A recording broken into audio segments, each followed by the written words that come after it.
Movie की शुरुआत में हमें हैना और उसका हस्बैंड दिखाया जाता है, जो कि हैना के हस्बैंड के डैड से मिलने जा रही थी, क्योंकि उसके डैड ने अपने सारे बच्चों को बुलाया होता है। दोनों वहाँ जाने के लिए काफी खुश थे। यहाँ हैना का हस्बैंड उसे बताता है कि मेरे डैड का 75th बर्थडे है, 75वें साल की तरह, इसलिए उन्होंने सबको वहाँ बुलाया है और उनसे मिलकर हमें काफी अच्छा लगेगा। हैना कहती है कि तुम्हारे डैड ने मुझे नहीं बुलाया था, लेकिन फिर भी तुम मुझे ले जा रही हो, कहीं ऐसा तो नहीं कि उन्हें बुरा लग जाए। वो जवाब देता है कि नहीं, मैंने तुमसे शादी की है, तुम भी इस फैमिली का हिस्सा हो, तो तुम्हारा वहाँ होना जरूरी है। दोनों अपने बाप के आलीशान घर के बाहर पहुँचते हैं, जहाँ हैना के हस्बैंड के 3 और बहन भाई होते हैं। एक था बड़ा भाई, छोटी बहन कैमी और बीच वाली बहन थी। सभी आपस में मिलकर काफी खुश होते हैं, लेकिन वो हैना से बिल्कुल भी खुश नहीं होते। उनका मानना था कि हैना ने हमारे भाई से पैसे के लिए शादी की है। सभी गार्डन में आके वो सोच रही थी कि आखिर ऐसा क्या है जो डैड ने सबको इकट्ठा बुलाया है। सबका ये मानना था कि उन्होंने अपने बर्थडे की वजह से बुलाया होगा, लेकिन उनके डैड का गार्ड कहता है कि आप लोगों के डैड को कुछ जरूरी बात करनी है आप लोगों से। हैना का हस्बैंड उन सबको अंदर लेकर जाता है और कहता है कि वो ऊपर वाले कमरे में चले, क्योंकि डैड वहीं मिलेंगे। वो सब ऊपर वाले कमरे में जाकर अपने डैड से मिलते हैं, जो उन्हें बताते हैं कि मैंने पूरा सिक्योरिटी सिस्टम लगवा दिया है ताकि घर के अंदर कोई ना आ सके। बच्चों को ये सुनकर हैरानी होती है। वो पूछते हैं आखिर ऐसा क्यों। उनके डैड कहते हैं कि आज रात को कोई आने वाला है जो मुझे मार देगा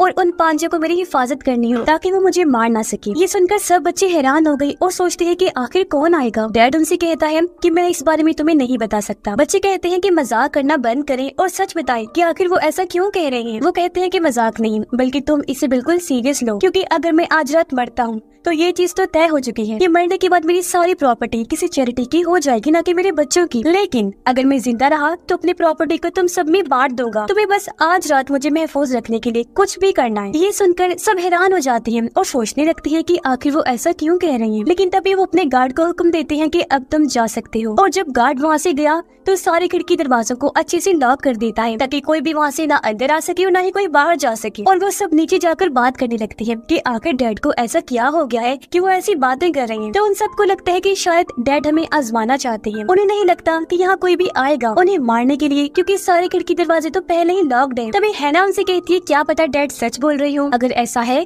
तो उन्हें उनकी जान बचानी होगी। वो सब इस बात को नजरअंदाज कर देते हैं और अपने अपने रूम में चले जाते हैं। कैमी सबसे पहले शराब वाले रूम में गई, जहाँ पर ढेर सारी शराब की बोतलें रखी हुई थी। और जब वो शराब ले रही थी तो अचानक उसी कमरे में से कुछ आवाज आती है, जो सुनकर वो काफी डर गई। और जब आवाज के पीछे जाती है तो वहाँ पर कोई भी नहीं होता। तभी उसे किसी की परछाई नजर आती है जो उसका पीछा करने लगती है। और जब वो उस कमरे से बाहर निकलने की कोशिश करती है तो दरवाजा लॉक होता है। लेकिन तभी उसका भाई वहाँ आकर दरवाजा खोल देता है और उससे पूछता है कि आखिर तुम अंदर क्या कर रही थी। कैमी बताती है कि उसे नीचे किसी के होने का एहसास हुआ है, लेकिन उसका भाई कहता है कि नीचे कोई भी नहीं होगा। हैना का हस्बैंड उसे लेकर अपने डैड के पास आया। तब उसके डैड कहते हैं कि मुझे खुशी है कि हैना यहाँ आई है, लेकिन मैं उसे अभी अपनी फैमिली का हिस्सा नहीं मानता, इसीलिए मैंने तुम्हें मना किया था कि हैना को यहाँ ना लाओ। तो वो कहता है कि हम दोनों ने शादी की है तो हैना भी हमारी फैमिली का हिस्सा है। कैमी का भाई जब पोल खेल रहा था तो अचानक से उसका ग्लास गिर जाता है, जो देखकर वो हैरान हो जाता है। जब वो पीछे मुड़ा तो देखता है कि उसके पोल की सारी बाल्स इकट्ठी हो गई हैं। ये देखकर वो फिर से हैरान रह गया और सोचता है कि आखिर मेरे साथ ये क्या हो रहा है। तभी उसकी दूसरी बहन आ जाती है और वो दोनों बातें करने लगी। इधर कैमी काफी बोर हो रही थी तो वो स्विमिंग पूल में चली जाती है नहाने के लिए, लेकिन जब वो कैमरा ऑन करती है तो उसे अपने पीछे कोई खड़ा हुआ नजर आता है। लेकिन जब वो पीछे मुड़ती है तो वहाँ कोई भी नहीं होता। वो आवाज लगाती है कि जो भी है वो बाहर आ जाए, लेकिन जब वो चेक करने गई तो कोई भी नजर नहीं आता। फिर कैमी स्विमिंग पूल के अंदर चली जाती है। तभी अचानक कोई आत्मा उसे पकड़ लेती है और उसका माथा काट देती है, जिससे उसका खून निकलने लगा। आत्मा उसे स्विमिंग पूल में फेंक देती है, जिससे उसकी मौत हो जाती है। कैमी के बहन भाई आपस में बात कर रहे थे कि आखिर उनके बाप ने ऐसा क्यों किया और उनकी क्या प्लानिंग है। लेकिन तभी वहाँ हैना का हस्बैंड आ जाता है, जो सुन लेता है कि वो उसकी बीवी के बारे में बुराई कर रहे थे। तभी उन्हें एहसास हुआ कि कैमी यहाँ नहीं है। और जब वो नीचे गई तो उन्हें कैमी की लाश मिलती है, जो देखकर वो हैरान तो हो जाते हैं और सोचने लगती है कि आखिर ये किसका काम होगा। कैमी का भाई कहता है कि वो तो हमारी बहन है तो हम तो उसे नहीं मार सकते, लेकिन हमारे बीच एक ऐसी लड़की है जो हमारी फैमिली की नहीं है। ये सुनकर हैना का हस्बैंड यानी उनका भाई कहता है कि मैं अपनी वाइफ पर ऐसे इल्जाम बर्दाश्त नहीं कर सकता, क्योंकि वो हर वक्त मेरे साथ ही थी और वो कैमी के साथ ऐसा बिल्कुल नहीं कर सकती। उन दोनों का मानना था कि अगर घर की सारी दरवाजे बंद है तो यहाँ कोई भी नहीं आ सकता उसे मारने के लिए, इसीलिए हमारा शक हैना पर था कि हैना ने ही उसे मारा होगा। जब उनके डैड को ये बात पता चलती है कि उसकी छोटी बेटी मारी गई है तो वो नीचे आके अपने बेटे की लाश के सामने रोने लगते हैं और कहते हैं कि उसकी मौत बहुत ही बुरी हुई है। सब पूछते हैं कि आखिर इसको मारने वाला कौन है। डैड उन्हें बताते हैं कि दरअसल उनके घर में एक आत्मा मौजूद है जिसने कैमी को मारकर हमसे छीन लिया। मैंने उसे कुछ बिजनेस डील की है जिसकी वजह से वो ऐसा कर रहा है। ये सुनकर वो हैरान हो गई। कहते हैं कि पूरी बात बताएं, लेकिन डैड उन्हें पूरी बात नहीं बताते और कहते हैं कि मेरी एक बेटी तो मर गई है, लेकिन अब मैं हैना को भी अपना वारिस मानूंगा, जिस वजह से मैं उसे अपनी प्रॉपर्टी में से हिस्सा देने के लिए तैयार हूँ। ये सुनकर कैमी के दोनों बहन भाई काफी हैरान हो जाते हैं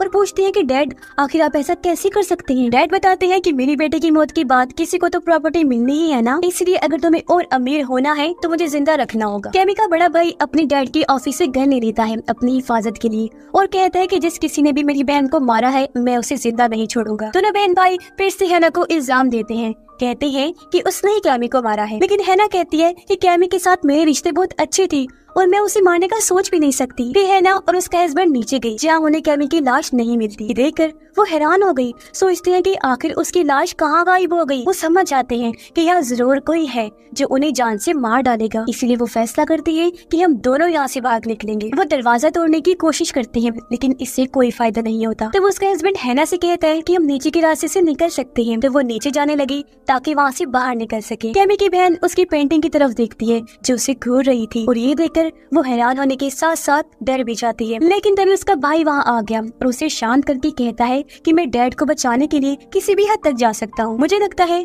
कि हैना और हमारा भाई मिलकर ये सब साजिश कर रहे हैं ताकि वो अमीर हो सके और डैड की प्रॉपर्टी की वारिस बन सके, लेकिन हम दोनों ऐसा होने नहीं देंगे। हैना और उसका हस्बैंड नीचे थे, वो बाहर जाने का रास्ता ढूंढती है तो उन्हें पता चलता है कि हर जगह लॉक्ड है। तभी हैना का हस्बैंड एक लॉक खोलता है और कहता है कि इसमें थोड़ी सी जगह है निकलने की, जिसमें से हैना निकलने लगी ताकि बाहर जाकर मदद ला सके, लेकिन वो निकलने की बजाय वहाँ अटक जाती है। उसे दूसरी तरफ बाहर कुछ नजर आता है जो देखकर वो डर जाती है। अपने हस्बैंड से कहती है कि मैंने किसी को देखा है। वो हैना को छुड़वाता है और उसे लेकर भागने लगता है। जब वो दरवाजा बंद कर रही थी तो अपने सामने एक डीमन को देखते हैं। उसे देख वो हैरान होते हैं और सोचते हैं कि आखिर ये क्या चीज है। इससे पहले वो उनके पास आता वो दोनों भागकर लॉकर में चले जाते हैं, लेकिन तभी कैमी के बहन भाई उस लॉकर का दरवाजा बंद कर देते हैं ताकि वो बाहर ही ना आ सके। ये देखकर वो परेशान हो गई। हैना का हस्बैंड उसे कहता है कि अगर यहाँ का टेम्परेचर 0 डिग्री से कम होगा तो हम मर जाएंगे। यहाँ पर ऑक्सीजन लेवल बहुत कम है, इसलिए हमें किसी भी हाल में यहाँ से बाहर निकलना होगा। वो दोनों कोशिश करने लगते हैं वहाँ से बाहर निकलने की, लेकिन वो नाकाम रहे। कैमी के बहन भाई जब आगे बढ़े तो उन्हें किसी की आवाज आई। कैमी की बहन जब देखने आगे बढ़ी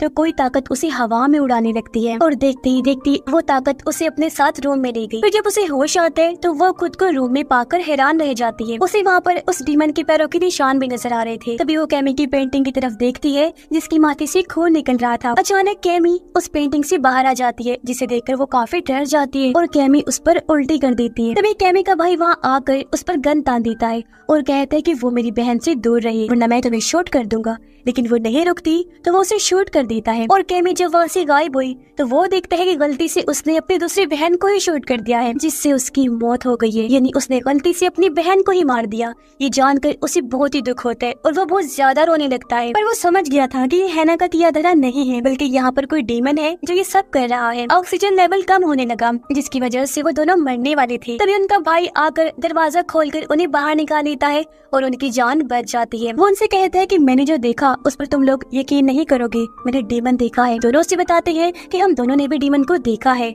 और अगर उन्हें अपनी जान बचानी है तो यहाँ से निकलना होगा।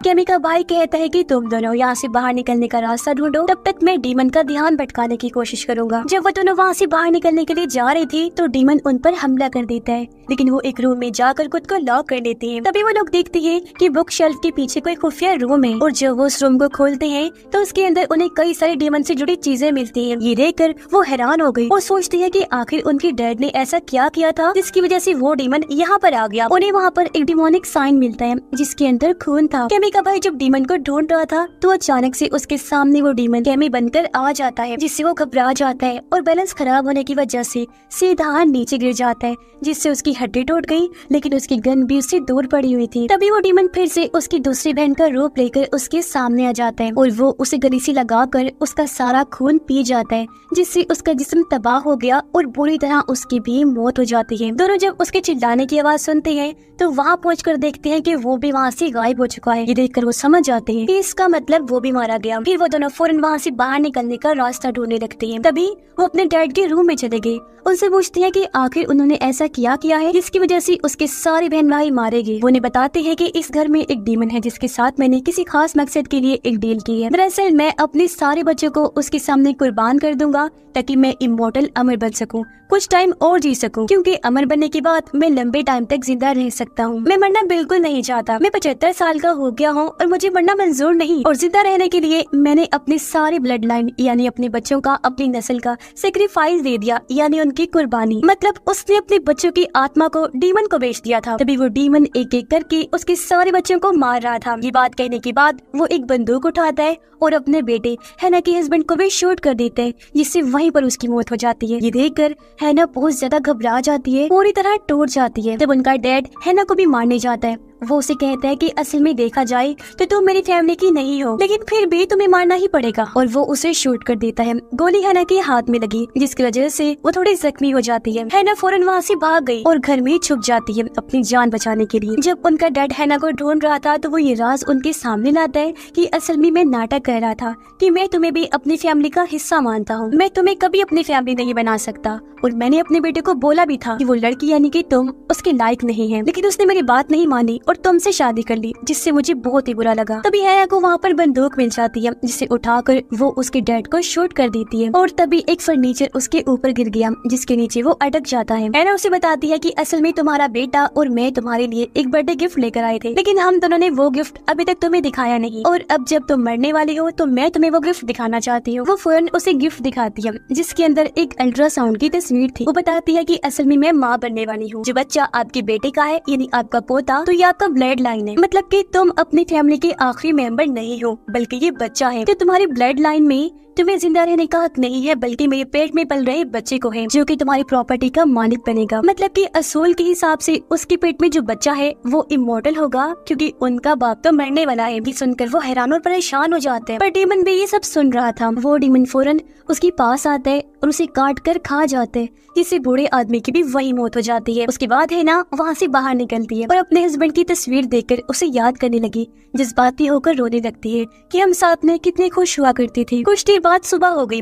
बूढ़े आदमी का सिक्योरिटी गार्ड बाहर कार में उसका इंतजार कर रहा था। जब दरवाजा खुला तो वो देखता है कि दरवाजे से बाहर उनका बाप नहीं आया, बल्कि उनकी बहू निकली है, जिसके पेट में उसका आखिरी ब्लड लाइन है। इसका मतलब कि सारी प्रॉपर्टी की मालिक और कोई नहीं बल्कि हैना है। सारी जायदाद की मालकिन बनने के बाद वो गाड़ी में बैठकर यहाँ से निकल जाती है। इस बात की उसे खुशी तो थी, लेकिन अपने हस्बैंड को खोकर वो बहुत दुखी थी, जिसके साथ ही ये कहानी इधर ही खत्म हो जाती है।